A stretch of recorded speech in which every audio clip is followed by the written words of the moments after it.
As twilight descends upon distant mountain peaks and the familiar echoes of conflict fade into silence, we stand at the threshold of another realm. Tonight, our journey takes us not to Troy's blood-stained battlefields or the marble corridors of mighty kingdoms, but to territories where the earth itself bears the touch of divinity. Places where colossal stone pyramids thrust skyward like geometric titans piercing the desert canvas, where golden treasures slumber in sepulchres older than recorded memory, and where monarchs were not merely sovereigns but living deities commanding the sacred currents of Earth's mightiest river. This chronicles a saga of ancient Egypt, a civilization so resplendent and enduring that its monuments continue to inspire wonder 45 centuries after their creation. Yet this narrative begins not with pharaohs and pyramids, not with golden funeral masks or soaring temples, but with something far more elemental and profound: the cadence of water and the promise of fertile black soil. Long before the first stone block was shaped for the Great Pyramid, before hieroglyphic inscriptions adorned temple walls, before mummified remains rested in gilded sarcophagi, there existed only the Nile. The ancient Egyptians named their homeland Kemet, the Black Land, for the rich, dark earth deposited after each annual inundation. Beyond this fertile strip stretched the Deshret, the Red Land, an infinite ocean of sand extending to the very edges of the known world. Between these two domains, in that slender ribbon of fertility tracing the river's path through endless desert, humanity would forge something unprecedented, a civilization destined to endure for more than 3,000 years. Envision, if you will, the world as it existed 7 millennia ago. No great metropolises dotted the landscape. No written language preserved human thought for posterity. No organized kingdoms commanded the allegiance of millions. Instead, modest communities of cultivators and fishermen gathered along the riverbanks, learning to interpret the temperament of the great waterway that brought both life and devastation with clockwork regularity. They painted simple images on pottery vessels, boats ferrying the deceased to the afterlife, creatures both real and mythological, dancers celebrating festivals whose names have been lost to time. These humble beginnings contained within them the seeds of something extraordinary. The Nile was everything to these early inhabitants. It served as their calendar, marking seasons with its rise and recession. It functioned as their highway, carrying vessels laden with merchandise from the highlands of Africa to Mediterranean shores. It was their lifeline, delivering the black earth that made agriculture possible in what might otherwise have been nothing but barren wasteland. Most crucially, it was their teacher, demonstrating that beneath the apparent chaos of flood and drought lay a deeper order, a cosmic rhythm connecting earth to heaven, mortal time to eternal truth. In these scattered settlements, something remarkable was taking form. The people were mastering not merely survival, but prosperity. They were developing techniques for working copper into implements and ornaments. They were experimenting with methods to preserve their dead, driven by a growing conviction that death represented not an ending but a transformation. They were creating art that served not merely decorative purposes, but magical ones, images designed to ensure the continued prosperity of their communities and the safe passage of their beloved to whatever realm lay beyond the western horizon. As centuries passed, these communities began coalescing into larger entities. In the south, where the Nile flowed between towering cliffs and granite outcroppings, chieftains emerged who wore the white crown and governed from the ancient city of Hierakonpolis. In the north, where the great river spread into a vast delta before meeting the Mediterranean Sea, other rulers donned the red crown and held court in the bustling delta cities. 2 kingdoms, 2 ways of understanding existence, yet both children of the same sacred flow. The tension between these 2 realms would define Egyptian consciousness for millennia to come. Upper Egypt, the south, was more traditional, more conservative, more closely tied to the river sources in the mysterious lands of Africa. Lower Egypt, the north, was more cosmopolitan, more receptive to influences from across the Mediterranean, more willing to embrace new ideas and technologies. Yet both shared fundamental beliefs about the nature of kingship, the importance of the afterlife, and the sacred duty to maintain Ma'at, the cosmic order that kept chaos at bay. For perhaps 5 centuries, these 2 kingdoms existed in uneasy equilibrium. Sometimes they traded peacefully, exchanging the gold and granite of the south for the papyrus and pottery of the north. Sometimes they warred, each seeking to extend its dominion over the other.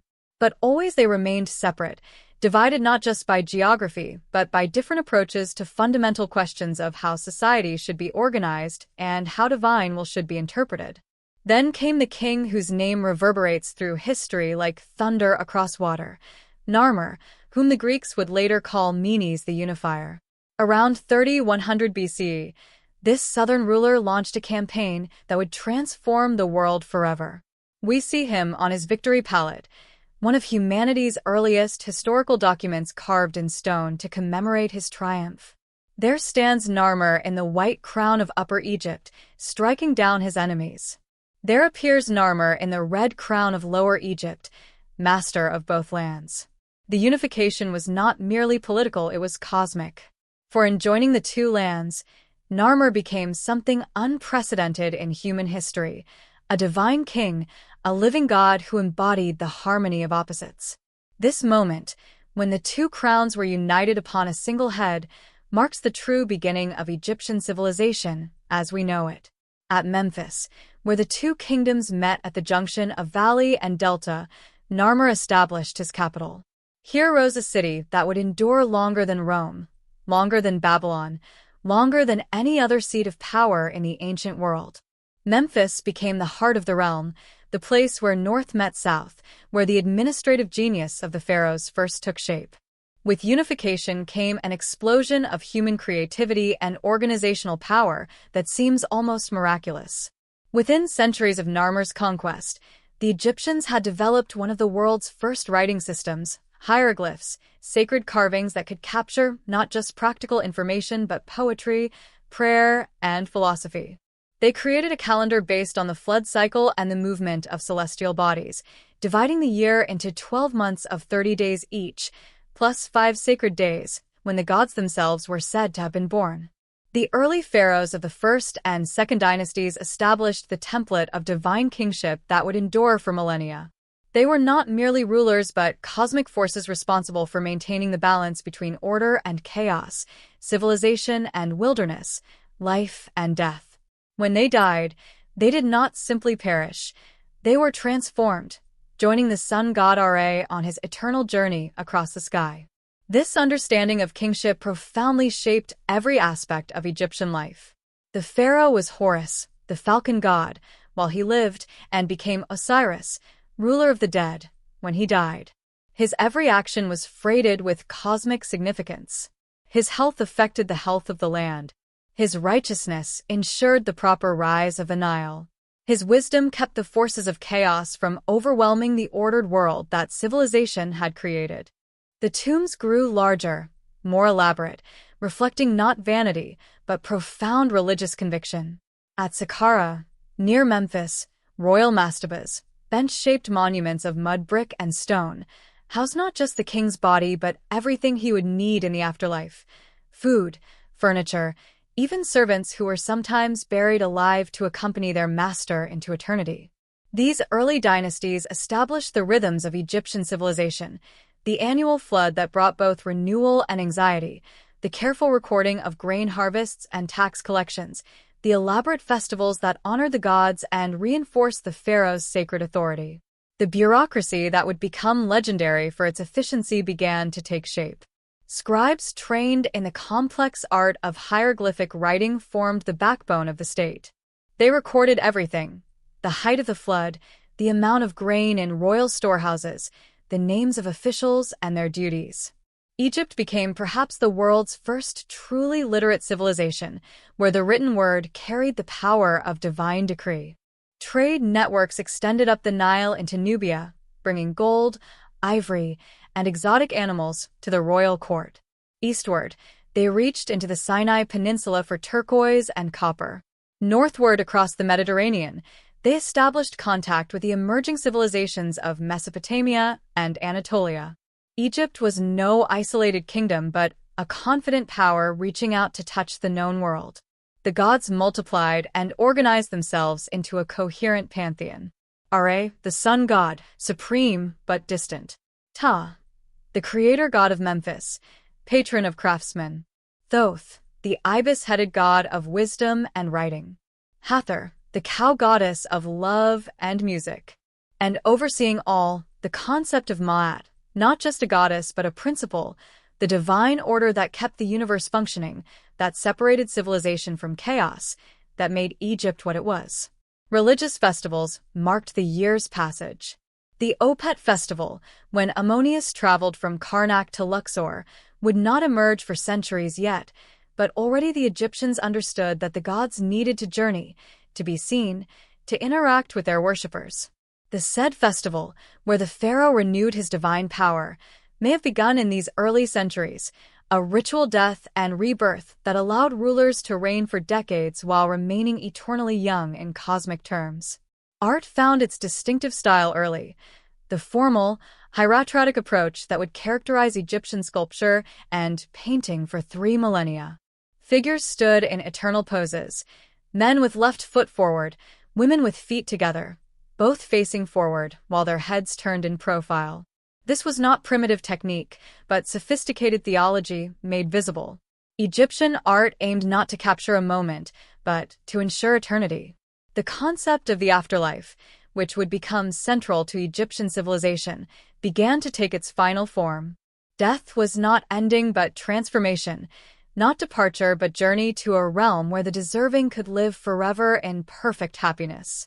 The mummy, that most distinctive of all Egyptian images, emerged from these early experiments with preservation, the desperate, loving attempt to keep the body intact so that the soul might recognize it in the next world.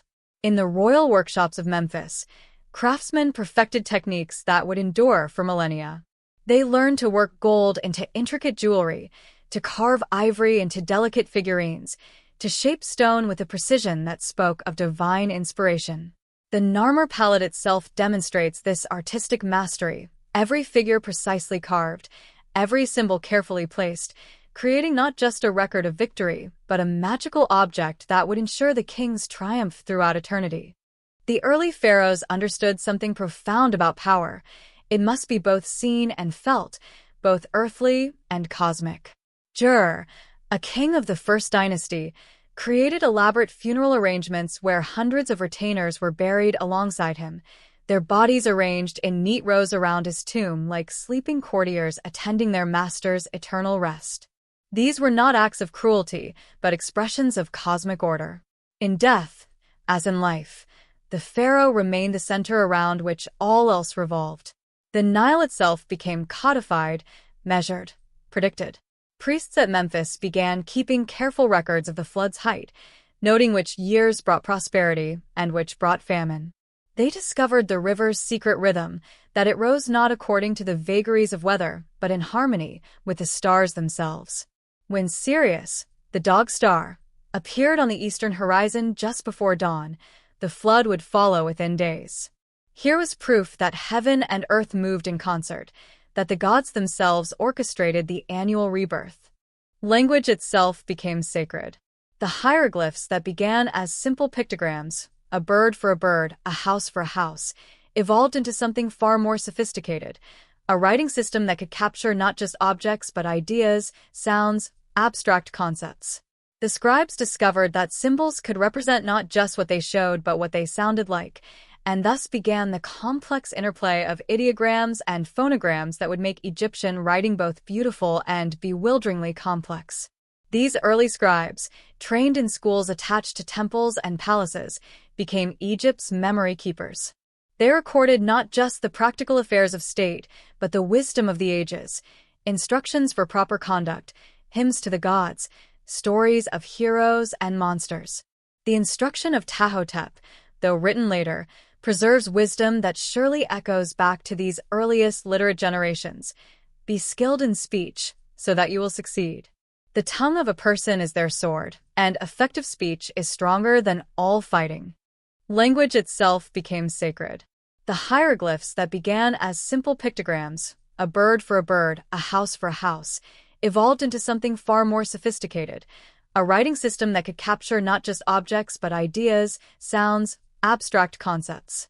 The scribes discovered that symbols could represent not just what they showed but what they sounded like, and thus began the complex interplay of ideograms and phonograms that would make Egyptian writing both beautiful and bewilderingly complex. These early scribes, trained in schools attached to temples and palaces, became Egypt's memory keepers. They recorded not just the practical affairs of state, but the wisdom of the ages, instructions for proper conduct, hymns to the gods, stories of heroes and monsters. The instruction of Tahotep, though written later, preserves wisdom that surely echoes back to these earliest literate generations. Be skilled in speech, so that you will succeed. The tongue of a person is their sword, and effective speech is stronger than all fighting. In the villages along the Nile, life took on the rhythms that would persist for 3,000 years. Farmers learned to read the river's moods, to plant when the waters receded, to harvest before the next flood came. They developed the shaduf, the ingenious lever system that could lift water from the river to irrigate fields that lay beyond the flood's natural reach. They domesticated the sacred animals that would become central to religious practice: cattle whose strength pulled the plow, cats who protected the grain stores from rats, dogs who guarded homes and accompanied hunters into the desert. The villages themselves reflected cosmic order. Houses faced north to catch the cooling breeze, their flat roofs serving as workspaces and sleeping areas during the hot months. Streets aligned with cardinal directions, as if the earth itself were a sacred diagram. Markets bustled with goods from across the known world: cedar wood from Lebanon, lapis lazuli from Afghanistan, gold from the mysterious lands far up the Nile, where dark-skinned people mined the metal from veins in granite hills. Religious practices multiplied and intertwined. The cow goddess Hathor, later so beloved throughout Egypt, may have emerged from these early farming communities where cattle meant survival. The falcon god Horus, patron of pharaohs, surely grew from the awe that desert people felt watching these magnificent predators soar above the valley. Local gods, protective spirits of particular places, gradually organized themselves into a coherent pantheon as political unification demanded religious unity. The royal tombs at Abydos tell their own story of evolving beliefs. The earliest are simple pit graves, distinguished from commoners' burials mainly by their size and the richness of their grave goods. But gradually they become more elaborate, lined with wood, then brick, then stone, divided into chambers for different purposes, surrounded by subsidiary burials of servants, pets, and precious objects. Each generation of tomb builders reached a little higher, dreamed a little grander, as if sensing that their constructions were rehearsals for something magnificent yet to come. The pharaoh's regalia crystallized into symbols that would endure unchanged for millennia. The double crown, combining the white crown of Upper Egypt with the red crown of Lower Egypt, proclaimed his dominion over both lands. The crook and flail, borrowed from shepherds and farmers, declared him guardian of his people. The false beard, tied on with ribbons, connected him to the gods, who were always depicted as bearded. The uraeus cobra on his brow promised death to his enemies and protection to his subjects. Mystery cults began to emerge around certain deities. Osiris, the dying and resurrecting god who would become central to Egyptian religious practice, may already have had devotees in these early centuries. The myth that would later explain his death at the hands of his brother Set, his dismemberment and scattering across Egypt, and his resurrection through the love of his wife Isis, surely grew from older stories about the annual death and rebirth of vegetation, about the eternal struggle between order and chaos, fertility and sterility, life and death. Trade routes extended like arteries from the heartland. To the south, expeditions pushed up the Nile beyond the first cataract into Nubia, returning with gold, ivory, ebony, and exotic animals for the royal menagerie. To the northeast, caravans crossed the Sinai Peninsula to bring back turquoise from ancient mines and copper from Timna. To the north, ships sailed the Mediterranean, establishing the first contacts with the emerging civilizations of the Aegean and Anatolia. The bureaucracy that would become Egypt's most distinctive feature began to take shape. Officials with titles that would persist for millennia: Chief of the Royal Seal, Overseer of the Royal Treasury, High Priest of Ptah, established departments and procedures that brought order to an increasingly complex state. Provincial governors responsible for tax collection and local administration created the first version of the famous Egyptian administrative efficiency. By the end of the early dynastic period, around 2700 BCE, Egyptian civilization had become recognizably itself, a unified kingdom stretching from the First Cataract to the Mediterranean, ruled by divine pharaohs, sustained by the annual gift of the Nile, organized by an increasingly sophisticated bureaucracy, protected by the cosmic order of Ma'at. But human ambition, once awakened, knows no bounds. The pharaohs who inherited this carefully ordered world would soon discover that stone and geometry, properly combined, could touch the imperishable stars themselves. The stage was set for the most ambitious building project in human history, a monument so magnificent that it would be counted among the seven wonders of the ancient world. But that tale of the pyramid builders, of Imhotep's genius and Khufu's vision, of the Great Pyramid rising from the Giza Plateau like a geometric mountain crafted by the gods themselves, must wait for another telling. The Great Pyramid complex at Giza stands today as humanity's most enduring achievement, but its story begins not with grand ambition, but with a single revolutionary idea. Around 2670 BCE, a third dynasty pharaoh named Djoser faced the same challenge that had confronted every ruler before him: how to ensure his successful journey to the afterlife while demonstrating his divine authority to the living. The answer came from his architect, a man whose genius would echo through eternity. Imhotep, physician, astronomer, sage, and master builder, stood before his pharaoh with plans that defied every convention of royal burial. No longer would the divine ruler rest beneath a simple mastaba tomb. Instead, he would ascend to heaven on a stairway of stone. At Saqqara, across the Nile from Memphis, Imhotep began construction of something unprecedented, a stepped pyramid rising in 6 massive tiers toward the sky. Each level represented progress closer to the divine realm, a physical manifestation of the celestial ladder that would carry the deceased pharaoh to join Ra in his solar bark. The step pyramid complex was more than a tomb. It was a miniature cosmos rendered in limestone. Courtyards for the eternal celebration of the said festival, chambers filled with provisions for the afterlife, false doors through which the pharaoh's spirit could pass between worlds. For the first time in human history, someone had attempted to construct eternity itself. But Imhotep's masterpiece was only the beginning. His innovation unleashed an architectural fever that would consume the Fourth Dynasty and create wonders that still inspire awe 45 centuries later. The challenge had been set. Each new pharaoh must reach higher, build grander, achieve greater perfection than his predecessor. Sneferu, first pharaoh of the Fourth Dynasty, inherited this ambition and made it his obsession. He embarked on a construction program so vast it defies comprehension, not 1 pyramid but 3, each a stepping stone toward architectural perfection. At Mitam, he completed a stepped pyramid begun by his predecessor, then transformed it into the first true pyramid by filling in the steps with smooth limestone casing. But the angles were wrong, the weight distribution flawed. Parts of the structure collapsed, earning it the modern name, the collapsed pyramid. Undeterred, Sneferu moved north to Dashur and began again. His second attempt rose at a sharp angle of 54 degrees, but halfway up, the builders realized their mistake. The angle was too steep, the structure would collapse under its own weight.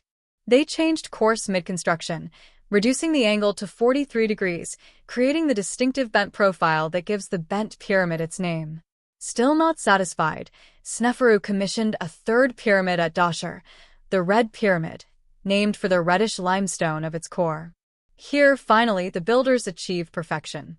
The angle was ideal, the construction flawless. The first true pyramid stood complete, its smooth sides catching the desert sun like a geometric mountain crafted by the gods themselves. Sneferu's son inherited not just a throne but a challenge that seemed impossible to surpass. How could any structure exceed the magnificence of his father's achievements? Khufu's answer would become one of the 7 wonders of the ancient world. At Giza, on a plateau overlooking Memphis, Khufu's architects laid out plans for a pyramid that would dwarf all others. For over 20 years, perhaps 30,000 workers labored to create the Great Pyramid. Massive limestone blocks, each weighing as much as 15 tons, were quarried from the Giza Plateau itself. The finest white limestone came from Tura across the Nile, ferried by barges during the annual flood. Granite for the inner chambers traveled 600 miles down the Nile from Aswan, massive blocks that required specially constructed vessels to transport. The precision of the Great Pyramid borders on the supernatural. Its base covers 13 acres and is leveled to within just 2 centimeters. The four sides align almost perfectly with the cardinal directions, deviating by only 3 arc minutes. The pyramid's height, originally 481 feet, relates to its base by the mathematical constant pi, though whether this was intentional or coincidental remains one of Egyptology's enduring mysteries.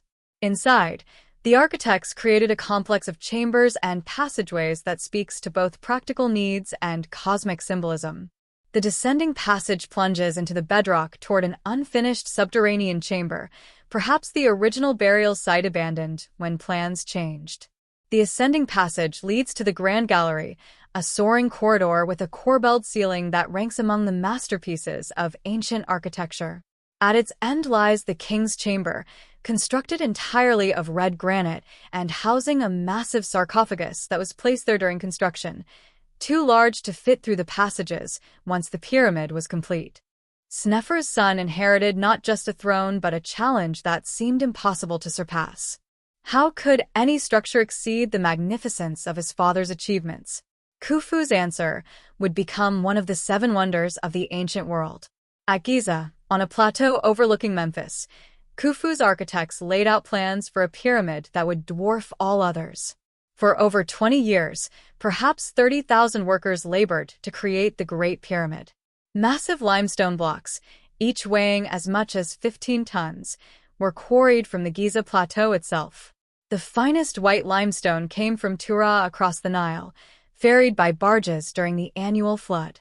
Granite for the inner chambers traveled 600 miles down the Nile from Aswan, massive blocks that required specially constructed vessels to transport.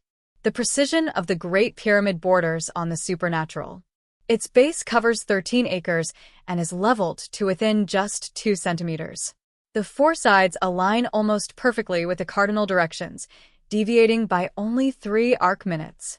The pyramid's height, originally 481 feet, relates to its base by the mathematical constant pi, though whether this was intentional or coincidental remains one of Egyptology's enduring mysteries. Inside, the architects created a complex of chambers and passageways that speaks to both practical needs and cosmic symbolism. The descending passage plunges into the bedrock toward an unfinished subterranean chamber, perhaps the original burial site abandoned when plans changed. The ascending passage leads to the Grand Gallery, a soaring corridor with a corbelled ceiling that ranks among the masterpieces of ancient architecture. At its end lies the King's Chamber, constructed entirely of red granite and housing a massive sarcophagus that was placed there during construction, too large to fit through the passages once the pyramid was complete. These pyramids were not constructed by slaves, despite popular imagination. Recent archaeological evidence from the workers' villages at Giza reveals that the laborers were well-fed craftsmen, probably conscripted during the flood season when farming was impossible. They consumed massive quantities of beef, bread, and beer, a diet that speaks to their valued status rather than oppression. Graffiti left by work gangs bears proud names like Friends of Khufu and Drunkards of Menkaure, suggesting a sense of pride in their monumental achievement. The pyramid complexes functioned as economic engines that employed thousands of people year-round. Priests maintained daily rituals, offering food and incense to the deceased pharaoh's spirit. Craftsmen created the furniture, jewelry, and provisions needed for the afterlife. Farmers on royal estates provided the agricultural surplus that funded these activities. The pyramids were not testaments to royal vanity but religious and economic institutions that sustained entire communities. During this golden age, divine kingship reached its apex. The pharaoh was not merely a ruler but a cosmic principle, the living embodiment of Horus, who would become Osiris upon death. The pyramid texts, first carved in the burial chamber of Unas at the end of the 5th dynasty, preserve the religious beliefs that animated these monuments. They speak of the deceased pharaoh ascending to heaven, joining the imperishable stars, becoming one with Ra on his eternal journey across the sky. The nobles who surrounded these divine pharaohs constructed their own elaborate tombs, creating an art form that would influence civilization for millennia. The mastaba tombs at Saqqara and Giza are decorated with scenes of daily life rendered in exquisite detail: farmers harvesting grain, fishermen casting nets, craftsmen at their benches, dancers and musicians entertaining guests at banquets. These images were not mere decoration but magical insurance, ensuring that the deceased would enjoy these pleasures throughout eternity.